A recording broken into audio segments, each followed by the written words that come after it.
За especially the DeMarcus Cousins те. So thank you for coming to Mongolia. We are really appreciate and I hope you see you again the next season. Hey what up за та бүхэнд энэ өдрийн мэндийг хүргэе. За ингээд DeMarcus Cousins Монголд цувралынхан ээлжид нэгэн дугаарыг одоо ингээд эхлүүлж байгаа да баяртай байна. За яг одоо нэг зүйлийг бас давхар хэлэхгүй бол бас хүмүүс гайхаж магадгүй. Өмнөх бичлэгэн дээр би юу хийсэн бэ гэхээр за гэрээсээ бас нилээ хэд хоног бас ингээд жоохон зайтай байх учраас ингээд бичлэгүүд бол араас жоохон хоцролттой ер нь орно гэсэн. Тэгээд бас хэд хоногийн дараагаар миний одоо бичлэг бол орж байна. За яг одоогор бол би Япон улсын ерөнхийдөө урд зүг рүүгээ Фукуока гэдэг хотод бол ирсэн байна. Тэгээд бас ингээд буудалт байгаа. Тэгээ ингээд энэ ч ингээд комомо гаргаад тавьчихсан. За тэгээд өнөөдрийнхээ бичлэгийг ингээд хийгээд сууж байна. Тэгэхээр бас та бүхэнд бас зарим нэгэн байдлаар одоо камер ч юм уу одоо микрофон ингээд ийм утасныхаа микрофоноор бичиж сууж байгаа учраас жижиг сажиг детальны одоо тийм техникийн алдаанууд гарч ирж магадгүй гэдгийг бол одоо сануулах нь зөв баха. За тэгээд ингээд өнөөдрийнхөө бичлэг рүү орцгоё.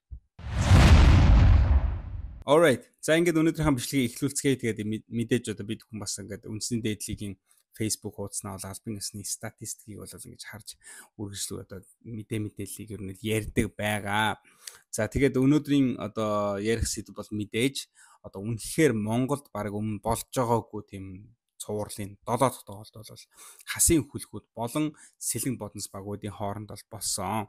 Тэгээд энэ тоглолтын бас пледэнлээд ер нь 5-6 минут баг 7 минут нь зарагдаад дууссан. Сүлжээ тий одоо тэр вебсайтын ачаал бол дийлдэхэ байсан гэдэг л маш олон тийм асуудлууд бол ер нь гарсан тикетний үед.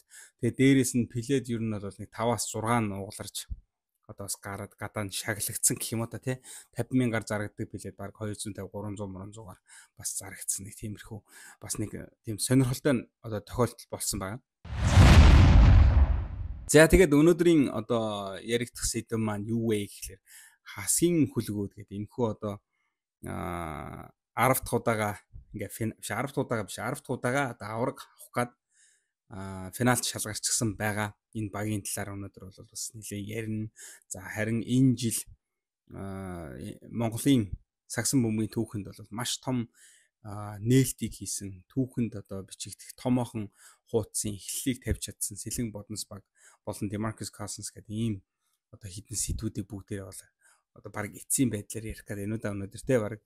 За тэгэхээр хасын хүлгүүд сэлэн боднос гэдэг энэ хоёр багийн хоорондох одоо цуврал гэдэг бол үнэхээр бүр аимшигтай тийм сонирхолтой цуврал байлаа. Би одоо үдсэн минут бүрээ ингээ те бодохоор би ерөөс ингээ бүр зүгээр сууж чадаагүй ингээ сэтгэл маань ингээ бүр ингээ догтлоод ингээ те ядаж сэлэнг бодносыг одоо нуулгүй хэлэхэд бол дэмжсэн үнэн. Гэхдээ яалтчгүй нөгөө талд одоо хүлгүүд гэдэг аимшигтай тийм мундаг баг одоо те авраг баг байгаа даахгүй. За 7 дахь тоглолтод яг миний харснаар юу болсон бэ гэвэл за сэлэн боднос гэдэг энэ багийн нөгөө л миний ярьдаг зүйл. Багийн лидерүүд хийдгээ хийсэн үү? Хийсэн. За хамгийн их авраг авахыг хүссэн хүн бол Ахмад Гилберт. За энэ залуу бол нэрээ авраг авъя гэж уулна. Энэ жил одоо ингээд бүр үнэхээр тий 32 оноо дундчилсан. Энэ үзүүлэлт бол бас тийм муу үзүүлэлт бол биш, бүр сайн үзүүлэлт гэхээс илүүтэйгээр тийм мундаг үзүүлэлт. Тэгээд энэ тоглолтын дээр ч гэсэн цувралын 7 дахь тоглолтын дээр ч гэсэн 31 оноо авсан. За Ахмадын яг хуу тэр хүмүүс шүүлдэн жоохон шүүмжилж илээ л те. Магадгүй Ахмад одоо 4-р үе дээр маш удаан суудсан бахаа гэдэг. Тэгээ бас магадгүй те нэг 7-8 минут ер нь бол харагдаагүй. Тэгээ сүүлийн төгсгөл дээр бараг л юм шийдэгдсэний араас гарч ирээ. Тэгээд ер нь бол юу ч хийж чадаагүй ингээд дууссан байгаа дээр Ахмадын хувьд бол энэ тоглолтын дээр бол энэ тоглолт гэлтгүй энэ цувралын турш бол үнэхээр чирлээ. Одоо за BCH Knights гэдэг багтай сэлэн боднос өмнө тоглоход бол DeMarcus Cousins одоо ингээд ширсэн байдгийг. За энэ цуврал дээр бол хасын хөлгүүд дээр ер нь Ахмад ширсэн гэж хэлэхэд бол буруудахгүй. За харин DeMarcus Cousins энэ тоглолтын дээр 19 он авсан. Ер нь бол яг нэг тийм шидэлт орохгүй. За бүр сүүлдээ 6 шидснээс 1 орсон гэдэг бүр маш бага хувьтайгаар ингэж тоглосон байгаа. Гэхдээ 19 оноог бол сүүлийн 4-р үе дээр бол нэлээд их оног авснаар 19 оноонд хүрсэн гэж байна. За харин бусад багийн тоглогчдыг хэдүүлээ ярих хэрэгтэй. За энэ тоглолтын дээр Батбаяр нэлээд харагдахгүй байжгаад 3 дугаар үе дээр Young Miller за энэ тоглолтын одоо X factor болсон залуу тэгээ хасын хөлгүүдийн нууц зэвсэг нууцсан цаашаа тий Young Miller ч одоо нууц зэвсэг гэх юм бол одоо Бендрия байгаа. Тэгээд энэ тоглолтын дээр би болоод ерөөс Бендрия болон Young Miller гэдэг энэ хоёр хүнийг одоо тий ярихгүй бол үнэхээр болохгүй. Бүр үнэхээр нэрээ зөв цагтаа зөв газараа байна гэдгийг бол одоо Бендрия гэдэг тоглогчоос бол цувралын 7 тоглолт дээр бас харлаа. Хаана л бөмбөг унжийн тэнд Бендрия тэгэл хоёр дахь боломжийг үүсгэж байна. Шууд самбарлуу довтолж байна. Тэгэл ингээд оноо олчихно. За Бендрия хэдэн оноо өнөөдөр авсан бэ гэдэг ингээд харъя л да. За 16 оноо авсан байна. 16 оноо ингээд харахад нөгөө Ахмад ч юм уу те Демаркус Казинсийн хувьд бол ингээд Батбаярын хажууд хүртэл ингээд 16 оноо гэдэг бол дутуу байгаа байхгүй юу. Гэхдээ энэ 16 оноо бол бүр ингээд NBA-ийн суперстар тоглогч те. Энэ тоглогчийг гэрт нь хариулахад хангалттай байсан 16 оноо гэж би бол хэлмээр байна. За тэгээд харин Young Miller нөгөө талд 24 оноо авсан байна. За хасын хөлгүүдээс бол одоо хамгийн их оноог авч онооны тэргүүллийг авчирсан Young Miller. За энэ Young Miller гэж нөхрийг би яг ингэж бодсон байхгүй. За эхний 1-2 хагас 40-42-ийн харьцаатай ингээд дуусчлаа. Young Miller тоглолтод орохгүй байна. За гэхдээ Young Miller гэдэг нөхөр ямар их одоо те эвгүй ямар хэцүү байдал үүсгдэг вэ гэдгийг бид хүн тоглолтын одоо цувралын 4 дахь 5 дахь тоглолтын дээр бол харсан. За яг л тэгээд Young Miller орж ирснээр одоо ингээ 3 дугаар үе дээр бол маш ширүүн өрсөлдөөнийг бол үзүүлсэн. Тэгээд Сэлэн бодносоос Батбаяр за дунд нэг Ахмад нэг ганц удаа 3-аас хийсэн баг. За тэгээд ер нь бол тоглолтын одоо яг үндсэн шийдэл одоо Young Miller-ээс бол үүдэлтэй. За тэгээд Бендрия бол ингээл дунд нь ингээл яваал байсан. За харин бүр 3 дугаар үеийн төгсгөл 4 дугаар үе дээр бол яг ингээд байх ёстой газараа байж бөмбөгийг бол одоо багтаа үлдээж явахгүй байсан оноонуудыг явуулах гэх мэт иймэрхүү үнэхээр нэг юм хорон тийм нэг юм зүйлсийг бол одоо Бендриягаас бол хийсэн. Тэгээд энэ тоглолтын одоо яалтчгүй шилдэг тоглогч гэдээ хэлэхэд бол Бендрия бол одоо утгаараа байсан. За харин яг хуу Young Miller-гүйгээр Бендрия гэдээ хэлэх юм бол бас өөрөөсгөл ойлголт. Young Miller бол яг одоо багийг унж явахт нь тэг яг ингээд нэг юм илүү гарчмаар байдаг. Тэг нэг юм гарсан ч юм шиг гараагүй ч юм шиг нэг юм 2 онооны зүрүүдээ ингээд илүү яваад байдаг. А тэрийг нь ингэж бүр улам ингэж ахиулж баталгаажуулж исэн хүн бол яалчгүй Young Miller гэж хэлмээр. За харин нөгөө талд Ахмад Гилберт 31 оноо энэ бол үнэхээр бүр аимшигтай үзүүлэлт. За 3-аас байна штэ. Харин 7 шидэд 2 оруулсан байгаа. За 2-оос харин 10 шидэд 7 оруулсан гэх юм үзүүлэлт. Demarcus Cousins энэ нөхөр одоо юу вэ гэхээр сүүлийн нэг 2-3 тоглолтод миний ажилласаар нэлээд ядралтай байна уу да гэж харж байгаа ч эсвэл одоо бүр нэг тийм итгэхгүй те. За одоо баг хожсон чалаа хож өгөөч ялаач гэдэг юм нэг тиймэрхүү байдалтай харагдаад байгаа ч юм шиг. Тэгээ бас ингээд тоглолтын үзэхээр ингээд бас тэг яг сэтгэлээсээ ингээд тоглоод байгаа юм. Ер нь нэг юу ч болоод байгаа мэдгүй яг Cousins-ийн яг тэр сэтгэл зүй одоо яг яагаад байгааг би ч одоо ерөөсөй ойлгохгүй байна. Сүүлийн 2-3 тоглолтыг л ярьж байгаа шүү. За өмнөх тоглолтууд дээр бол угаасаа ойлгомжтой тий. Ер нь бол дандаа 20-с дээш оноо авч багаа бол тэргүүлдэг байсан. За энэ сүүлийн 2 тоглолт 3 тоглолтын дээр бол ер нь Ахмад Гилберт гэж энэ залууг одоо Силаг авч үлдэхгүй Ахмад Гилбертийг авч үлдэхгүй гэдэг ийм яриа бол маш ихээр явж байгаа. Тэгээд энэний хариуг л одоо Ахмад Гилбертийн энэ цуврал дээр ер нь бол харууллаа. Тэгээд тоглолтын дараа Ахмад Гилберт бас тэр ингээд ойлоод сууж байгаа тэр бас бичлэг яваад илээ. Тэгээд тэр бичлэгийг одоо ингээ харахад бол ер нь хамгийн их авраг авахыг хүсэж исэн хүн бол Ахмад Гилберт байсан юм байна л гэж ер нь би анзаараад байгаа. Тэгээд хараад байгаа. За ямар ч тач бид бүхэн маш сонирхолтой улирлын одоо хагас шигшээ цувралын одоо тоглолтыг бол үзсэн. Тэгээд Сэлэн боднос болон хасын хөлгүүд хэмээх одоо бас маш гоё цувралыг гаргаж чадсан. Ер нь Монголын түүхэнд байгаагүй маш гоё цувралыг бол авчирч чадсан энэ хоёр багта хоёуланд нь би бол одоо баяр хүргэмээр байна. Хоёулаа ингээд бүр ингээд үнэхээр жинхэнэ утгаараа ингээд тоглогчдыг бол одоо тэ нэг уналттай, нэг босолттой жинхэнэ плей-оффын тэр уур амьсгалыг мэдрүүлж чадсан шүү танаа хоёр баг гэж хэлмээр байна. Тэгээд мэдээж цаашаа ингээд төрүүлсэн гэнэ альтын төрүүлэл ажил. Хоцсон одоо хасын хөлгүүд. Энэ том баг одоо 10 удаага төрүүлэх энэ одоо замдаа бол явж байна. За надад бас нэг янзтай нэг юу байсан. статистик явж ирсэн. Тэгээ бэлгүүн сүүлийн 11 жилдээ 9 финал гэдэг. Үнэхээр одоо те ингээд ийм бас энэ 11-ээс 9 финал гэдэг чинь бас аимшигтай үзүүлэлт байхгүй. Одоо гавьяа тамир чи яалтч одоо яагаад гавьяа тавьсан бэ гэдэг нь магадгүй энэ статистик зөрөө харуулж иж болох юм. За харин DeMarcus Cousins ямар тач одоо тэгээ гэрлүүгээ харих болсон, нутаг буцах болсон. Энэ дээр бол жоохон миний хувьд бол жоохон сэтгэл дундуур байгаа. Яагаад гэх юм бол өмнөх дугаарууд дээр ч гэсэн бас хэлсэн баг тэгээ. Аль болох ингээд одоо удаан хармаар байна DeMarcus Cousins-ыг. Ер нь бол одоо тэгэх юм бол монголчууд бидний хувьд бол илүү нэг тийм одоо enjoy штэ тий ер нь бол. Тэгээ яг энэ цуврал дээр явуулна сэлэн бодносыг финал дээр гарч ирээд бас авраг авах ч юм уу тий. Ерөнхийдөө нэг тиймэрхүү юм төсөөлж исэн. Тэгээд одоо сэлэн бодносынхны хувьд бол ерөнхийдөө нэг тиймэрхүү одоо ер нь жоохон сэтгэл дундуур бол байгаа нь ойлгомжтой. Мэдээж мөнгө төгрөгөө зарлагдаад ингээ явсан. Гэхдээ зүгээр Монголын сагсан бөмбөгийн түүхэнд бол бид бүхэн тий маш том нээлтийг харлаа. Маш том түүхийн эхлэлийг бол харлаа. Магадгүй дараагийн одоо улирлаас хавлаа том бас өөр одоо NBA-ийн тоглогчдоос ирэхийг үгүйсэхгүй. Ягаад гэвэл энэ зүйл бол боломжтой байна гэдгийг бид бүхэн харчлаа. Бас ингээд ямар шиг уур амьсгалыг авчирд юм бэ гэдгийг бас харуулчлаа. За тэгээд нэмээд нэг хэлэхэд бол DeMarcus Cousins бол хийдгээ хийсэн, тоглоо тоглосон бүх юмаа хийсэн. Зөвхөн энэ спорт одоо тэ энэ яг спортын төрөл бол зөвхөн нэг хүнээс бол тогтсон спорт биш ээ. Энэ бол зөвхөн багийн тоглолтоо тэ багийн одоо 5 энэ дээр байгаа тэ стейж дээр байгаа 5 тоглогчийн ойлголцлын үр дүн дээр энэ тоглолт бол ингэж өндөрлөлт юм аа. Энэ тоглолтын үр дүн бол харагддаг юм аа гэдгийг бол дахин ойлгосон л ийм цуврал бол боллоо. Тэгээ зөвхөн ганц DeMarcus Cousins те нөөсөө NBA суперстаар ирээд ингээд Монгол хэл хийхэд бол тийм амархан төрүүлэхгүй гэдгийг бол бид хүмүүс олж харлаа. За тэгээ ерөнхийдөө бол цувралын 7 тоглолт нь иймэрхүү байлаа. Тэгээд хэдүүлээ одоо цаашаа өргөжлүүлээд Facebook энэ төр явахад ерөнхийдөө явцгаая гэж бодож байна. За дараагийн мэдээ сэлэн бодносоос гарсан байна. Тэгээ шуурхаа мэдээ гэрээний сонголт гэдэг өчигдөр бол пост орсон байна. Энэ бол Батбаяртай шууд холбоотой.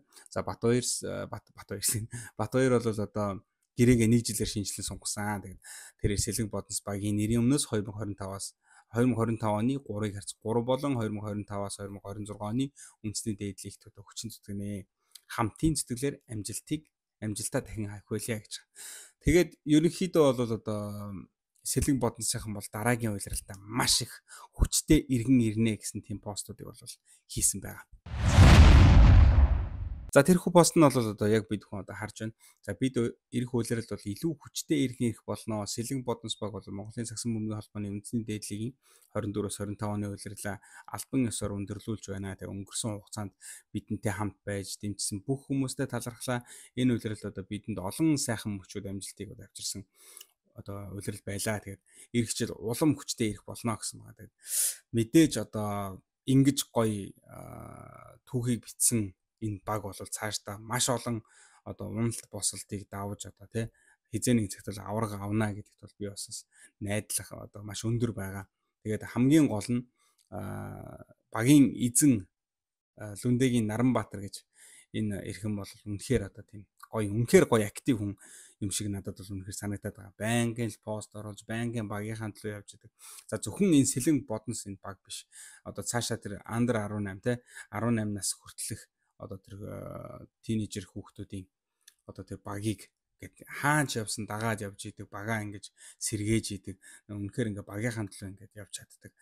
Тэгээд үнэхээр гоё сошиалд үнэхээр гоё актив байдаг. Энэ хүнд бол би үнэхээр лайк өгмөр байгаа. Тэгээд за энэхүү тэгээд сэлэн боднос бол одоо 24-25 оны улирлыг өндөрлүүлснээр хүрэл медалийн болцлыг хангаж байгаа. За тэгээд нөгөө талд одоо яг одоо болж исэн SGFs болон бишрэл металл гэсэн багуудын дөрөвд тоглолт бол болж байсан. За тэгээд энэхүү тоглолтын дээр ерөнхийдөө бишрэл металл юм жоох хэцүү байдалд орчихсон байх шиг байна. Тэгэхээр миний таамгаар ер нь бол бишрэл металл болон сэлэн боднос шууд хүрэл медалийн болцлыг ер нь хангаад ингээд улирлаа өндөрлүүлэх нэ. За харин SGFs болон хасын хөлгөөд гэсэн ер нь финалыг бол бид хүн үзэх юм шиг байна. За хэрвээ та бүхэн хүсэж ивэл би одоо энэ хүү цувралуудаа ингээд цааш нь үргэлжлүүлээд хэдүүлээ бас ингээд финалийн тоглолтуудыг бас ингээд нэг нь гоё яриад гоё энэ улирлаа ер нь өндөрлүүлэе гэж бодож байна. Тэгээ та бүхэн бас юу гэж бодож байна. Тэгээд лайка дараад комент бичээрэй гэж хүсэж байна. За тэгээд хүрэл медаль авсан баг бол 75 сая төгрөгийн одоо шагналыг авч байгаа юм байлээ. Тэгээ бас ер нь бол харьцангуй маш бас дайггүй гэж би бол бодоод байгаа. Одоо энэ чинь анх хэдэн жилийн өмнө л хэд Монголын сагсан мөнгөний холбооч юун 75 сая маяг тий. Хэцүү л байсан. Тийг санагдаад байна.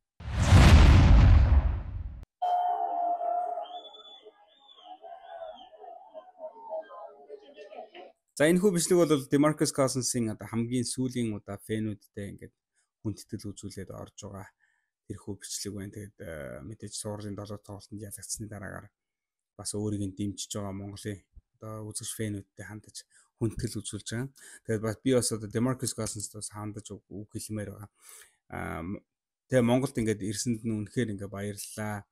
Монголын түүхэнд бас нэгэн цоо шин түүхийн хуудсыг бол нээж өгсөн маш гоё контракт бол байсан. Тэгээд бас мөн сэлэн бодност ингэж тоглож өөрийгөө бид бүхэнд бас ингэж харуулсан. Монголын ард түмнийг бас ингэж хэсэгхэн зурч гисэн маш гоё хөгжилтэйгээр ингэж сагсан мөнгөний холбооны 24-с 25 оны улирлыг бүр монголчуудыг ингэж тэр даяар нь ингэж босгож хөдөлгөж үнэхээр ингэж гоё сэтгэлийн хөдөлгөм ийм тоглолтуудыг үзүүлж чадсан Demarcus Cousins бол ингэж баярлалаа. Бас мөн дахин Монголд ирээрэй гэж одоо free thinking зүгээс бол хүсмээр байна.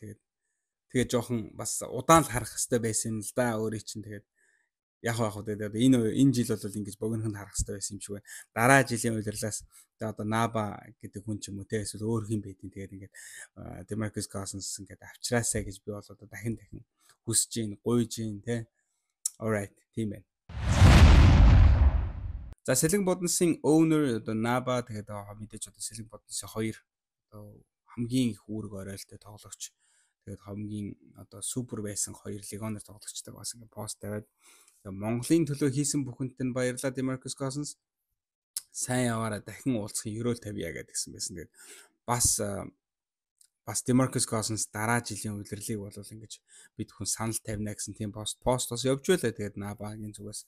Тэгээд би бас тэрэн дээр бол үнэхээр баярлууштай байгаа. Хэрвээ Demarcus Cousins дахин ингээд тэ санал тавиад дахин Монголд ирэх юм бол би бүр тэнд нэр өөрөө очиж влог хийж, өөрөө очиж үзэж, өөрөө очиж хашгирнаа нэр надад одоо Demarcus Cousins ч хин ч ер нь бол дараагийн удирлаас ахуулаад бүр нэр жинхэнэ Монголын одоо тэр M-Bank Arena-д бол үнэхээр очиж орилмоор санагдаж байгаа. Тэгээд ийм гоё бас тоглолтуудыг бас ингээд үзэж чадаагүй дэ бас жижигхэн ч гэсэн одоо тийм тэ жоохон дотроо бол нэг жоохон харамсалтай л байгаа. Гэхдээ яг бид хүн бол яг ингээд гоё дэлгэцийн араас ингээд гоё тайлбартайгаар за тэгээ өөрөө ч гэсэн бас ингээд энэ хүү бичлэгийг хийгээд явж байгаад бол миний хувьд бол маш баярлалаа.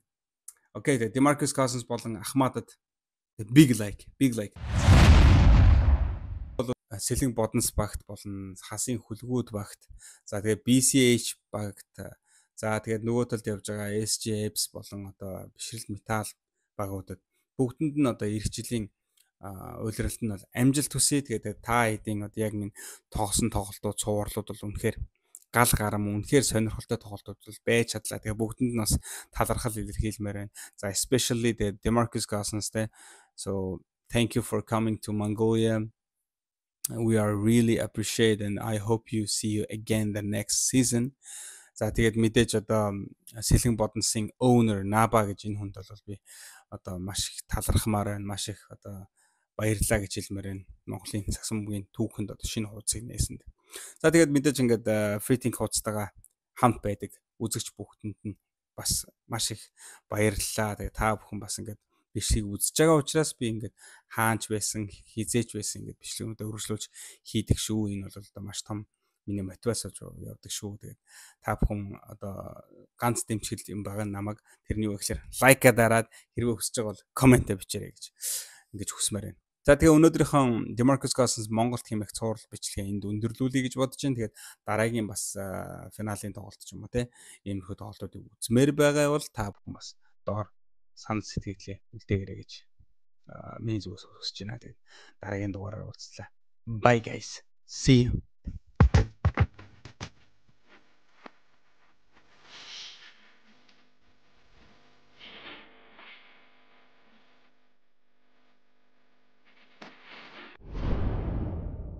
Миний таамгаар ер нь бол бишрэл металл болон Сэлэн Боднос шууд хүрэл медалийн болцлыг ер нь хангаад ингээд улирлаа өндөрлүүлэх нэ. За харин SGABS болон хасын хөлгүүд гэсэн ер нь финалыг бол бид хүн үзэх юм шиг байна. За хэрвээ та бүхэн хүсэж ивэл би одоо энэ хүү цувралуудаа ингээд цааш нь үргэлжлүүлээд хэдүүлээ бас ингээд финалийн тоглолтуудыг бас ингээд нэг нэгээр нь гоё яриад гоё энэ улирлаа ер нь өндөрлүүлэе гэж бодож байна. Тэгээ та бүхэн бас юу гэж бодож байна. Тэгээд лайка дараад комент бичээрэй гэж хүсэж байна. За тэгээд хүрэл медаль авсан баг бол 75 сая төгрөгийн одоо шагналыг авч байгаа юм байлээ. Тэгээ бас ер нь бол харьцангуй маш бас дайггүй гэж би бол бодоод байгаа. Одоо энэ чинь анх хэдэн жилийн өмнө л хэд Монголын сагсан мөнгөний холбооч юун 75 сая маяг тий хэцүү байсан тийг санагдаад байна.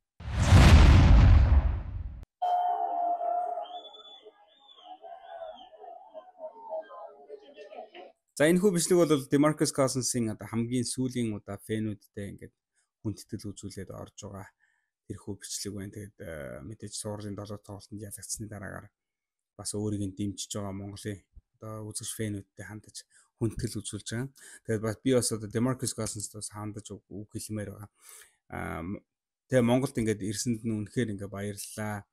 Монголын түүхэнд бас нэгэн цоо шин түүхийн хуудсыг бол нээж өгсөн маш гоё контракт бол байсан. Тэгээд бас мөн сэлэн бодносд ингэж тоглож өөрийгөө бид бүхэнд бас ингэж харуулсан. Монголын ард түмнийг бас ингэж хэсэгхэн зурч гисэн маш гоё хөгжилтэйгээр ингэж сагсан мөнгөний холбооны 24-с 25 оны улирлыг бүр монголчуудыг ингэж тэр даяар нь ингэж босгож хөдөлгөж үнэхээр ингэж гоё сэтгэлийн хөдөлгөм ийм тоглолтуудыг үзүүлж чадсан Demarcus Cousins бол ингэж баярлалаа. Бас мөн дахин Монголд ирээрэй гэж одоо free thinking зүгээс бол хүсмээр байна. Тэгээд жоохон бас удаан л харах хэрэгтэй байсан юм л да. Өөрөө чинь тэгээд яг тэгээд энэ жил бол ингэж богинохонд харах хэрэгтэй байсан юм шиг байна.